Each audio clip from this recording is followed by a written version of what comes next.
Je vous invite à prêter serment, de dire toute la vérité, rien que la vérité. Levez la main droite et dites « je le jure ». Marlène Schiappa devant le Sénat, des perquisitions et une enquête judiciaire qui se poursuit. L'affaire du fonds Marianne continue de remuer la sphère politique. On fait le point. En avril 2021, après le choc causé par l'assassinat de Samuel Paty, Marlène Schiappa, alors ministre déléguée à la citoyenneté, lance le fonds Marianne. Je veux rappeler que le contexte, c'est celui de ce que certains experts, dont Gilles Kepel notamment, appellent le djihadisme d'atmosphère. Ça veut dire que des terroristes, désormais, ne se radicalisent plus en allant dans des endroits comme précédemment certains kebabs ou certaines mosquées qui étaient radicalisées, qui étaient des lieux d'endoctrinement, mais se radicalisent sur Internet en consultant des sites, des plateformes ou des réseaux sociaux. Et le fonds Marianne, il s'inscrit dans cette action globale.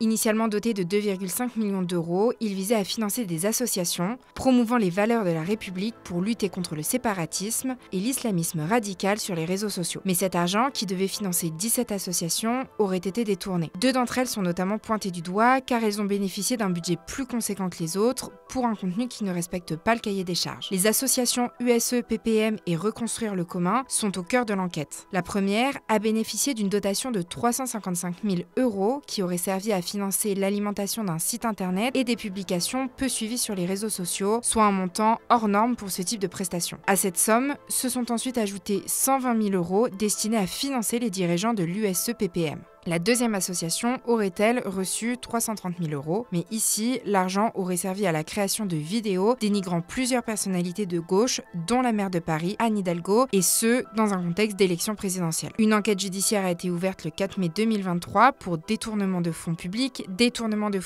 par négligence, abus de confiance et prise illégale d'intérêt relative à la gestion du fonds Marianne. Le 13 juin, les domiciles des présidents de ces associations ont été perquisitionnés. Je ne suis pas une amie de M. Sifawi. Je n'ai aucune relation personnelle d'aucune sorte avec M. Sifawi et je n'en ai jamais eu. Je ne suis pas avec M. Sifawi membre de mêmes organisations. Nous ne nous retrouvons pas dans telle ou telle association ou organisation en dehors de mon action ministérielle. Je n'ai pas l'occasion de rencontrer M. Sifawi dans aucun lieu privé, ni chez lui, ni chez moi, ni dans une activité sportive, et je peux vous faire l'intégralité de la liste.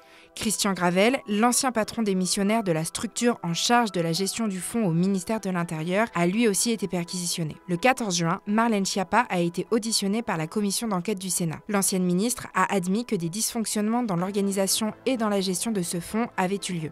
D'abord, en ce qui concerne ma responsabilité, je ne me défausse pas, je ne me dérobe pas, je suis là devant vous et j'entends endosser ma responsabilité, toute ma responsabilité, pardon pour la formulation, mais aussi rien que ma responsabilité.